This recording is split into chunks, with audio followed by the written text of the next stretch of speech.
that's so important, really, the different intelligence and the intuitive wisdom that we all have, and has been what many traditions have been drawing from.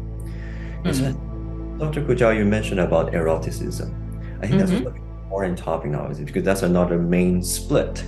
I think modern age, how just like the split of how eroticism, or just like the male-female split, but perhaps even a bit stronger, how the eros, it's such a powerful energy. Also, perhaps the intuitive wisdom and primal energy, but kind of chained and put into the dungeon and shadows, denied. Yet people are drawn to it.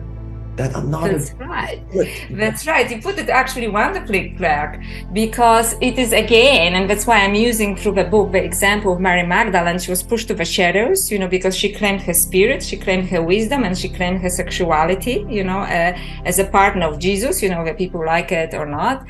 And she was also an independent woman, so she was not just, attached to a male and, living this kind of a submissive life.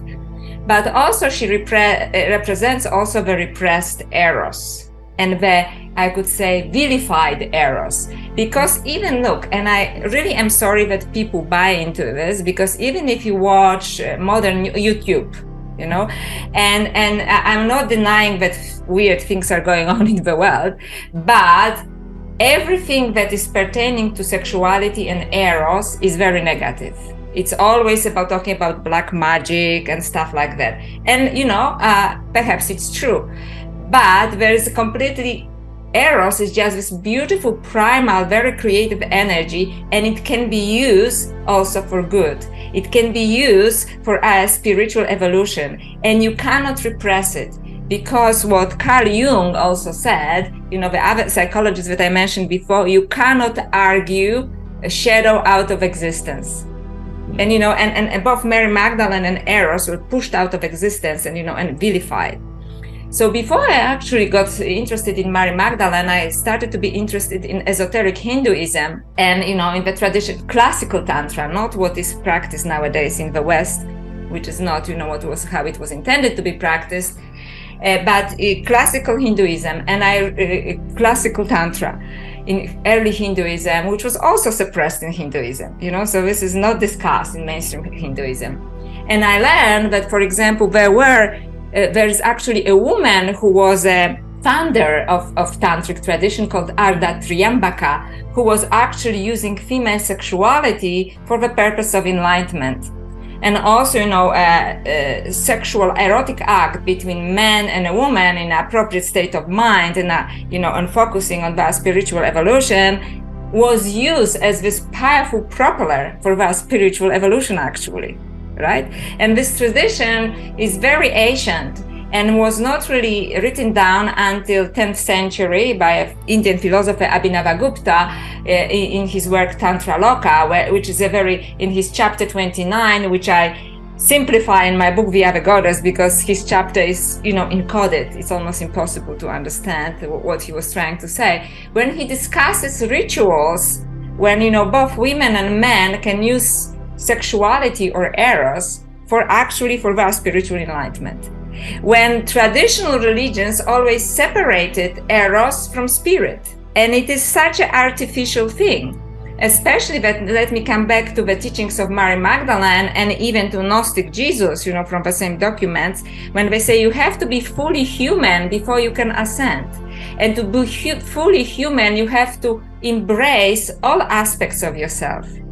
You cannot just push it like my sexuality is bad, and like you then pretend you live a pretended life, and some people, for example, are like that, like they're like pretending when they're all light and delight, but none of us is all light and delight, right? We have parts of ourselves that we have to uncover, but we have to bring them to light. We have to embrace them. Otherwise, we are not fully human, as Mary Magdalene is asking us to do. And in the another Gnostic document, which is Gospel of Philip, Mary Magdalene is actually considered a bride of Jesus, right? But they had an alchemical sexual union in which she was actually helped him to ascend as well. So these are the teachings that were repressed, and my question was in my book, what are we afraid of? Why repress it? And I think my answer to this is because it is beautiful and it is powerful. Exactly. It is very powerful. It has to, like every powerful tool, it has to be used wisely, right? But somehow I think it actually leads to our liberation, you know, and that the constant suppression of such a primal force, you know, beautiful primal force actually doesn't serve our spiritual evolution. Exactly. What you say again is so important, Dr. Gujada. One is the wholeness, the pathway to ascension, at least from a lot of the tradition. We must come to a place of wholeness before we really ascend or trail the path. If we are fragmented, how can we really kind of move forward as being a split person? And how the power of Eros is so strong. It is something, it's like a wave that we can ride to bring us to the next actual level or dimension. Absolutely. And it's also a passion, you know, so it's a beautiful metaphor that you said, it's like a wave, but it is, you know, everything that nothing happens without the Eros. You know, you're not going to do in school well unless you develop interest or a passion in something, you know, you love something and suddenly your interest is there, right? All great inventions were made because of this, you know, like this desire to create something new, which is actually come from Eros, right? And you know, human life comes from Eros as well. So I think it is a really devious, you know, this kind of suppression of our Eros. And actually, even when you look at all films or Hollywood, you know, and they perpetuate this kind of lowest level of Eros. So when I see, for example, most of the films, or not all of them, which, you know, are kind of erotically, or I would say sexually free, because I actually make a distinction in my book between sexuality and Eros, you know, because I think that sexuality was, you know, misused, so to speak, in mass media and so on. It is it's portrayed as such an animalistic and low force, right? Which is portrayed in a way as something that cannot grow and cannot be beautiful, right?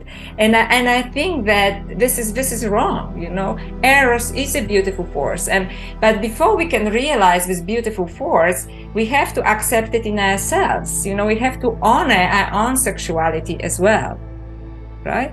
We have to honor our own sexuality and you know, even have a quiet meditation. You know, I honor my Eros, you know, I honor my sexuality. I accept myself as I am. And all spiritual traditions talk about, you know, self-acceptance. They don't talk really about suppression. They talk about self-acceptance, right? You cannot evolve if you're rejecting a part of yourself. And actually, history is full of saints who try to suppress their sexuality, and you know, and they couldn't, you know.